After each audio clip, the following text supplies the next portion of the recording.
नमस्ते। नमस्ते नमस्ते। बैठिए। ये आते ही होंगे, लगता है ऑफिस में कहीं देर हो गई है। रामसरन,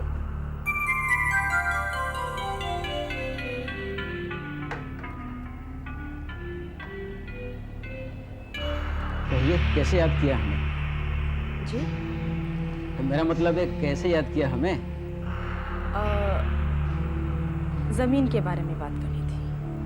किसानों की जमीनें जबरदस्ती हथियाई जा रही हैं। देखिए, जमीन तो देश की है, राष्ट्र की है।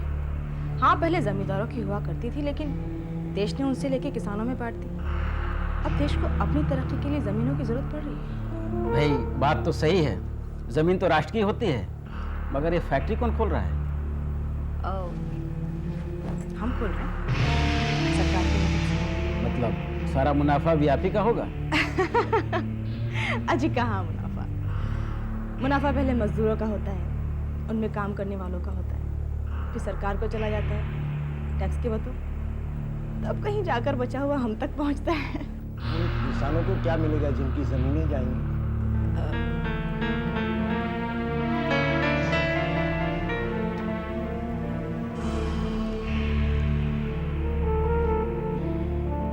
आप भी कुछ लीजिए ना। नहीं, हम तो वैष्णव परंपरा के हैं। हाँ, ये कभी कभी ले लेते हैं, लेकिन मैं तो छूती भी नहीं हूँ। फिर भी कुछ तो लीजिए, ऐसे खाली खाली। रामसरन, एक जूस तो लाना।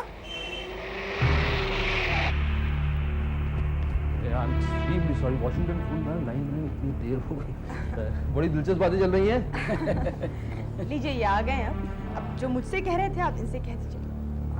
मैं ये कह रहा था कि किसान जो जमीनों से उखड़ेंगे उनको बसने में कितनी मुश्किल होगी, ये तो आप जानते हो। रविंद्र जी, पूरी दुनिया में इंसान एक जगह से उखड़कर दूसरी जगह बसते हैं। पार्टीशन में क्या हुआ, अरब इजराइल में क्या हो रहा है, जर्मनी में क्या हो रहा है, आप तो जानते हैं। तो उखड़ना बसना ये ह्यूमन रेस का एक नेचुरल प्रोसेस है। फिर आप लोग हैं ना, आप लोग जिम्मेदारी लीजिए। आप लोग किसानों को दोबारा से बसाने की जिम्मेदारी आप लोग लीजिए। सरकार की तरफ से और मेरी तरफ से हर तरह का सहयोग आपके पास होगा। देखिए राधेश्याम जी, बहुत हो गया। आप पूंजीपति लोग हो, हम आपके झांसे में नहीं आने वाले। आप किसानों को मुआवजा दिलवा दीजिए बस। मर्तन जी, ये हमारे स्टेट के हित का सवाल है। उतना पैसा देकर ना तो यहाँ ट्रैक्टर फैक्ट्री लगेगी, ना यहाँ रिसेशन लगेगा। यहाँ नहीं खुलेगा, किसी दूसरे स्टेट में खुल जाएगा। फिर क्या करेंगे आप? ये सोचा है? तो आप क्या चाहते हैं? आप लोग पार्टी के इतने कर्मठ नेता हैं, आप लोगों को असेंबली में बैठना चाहिए। अब अभी 7-8 महीने में चुनाव होने वाले हैं। आप लोग लड़िए इलेक्शन, खड़े होइए। मेरी तरफ से आपको हर तरह का सपोर्ट है। मैं आप लोगों से ये उम्मीद करता हूँ कि आप लोग इस काम में किसी तरह की अड़चन ना पाएं।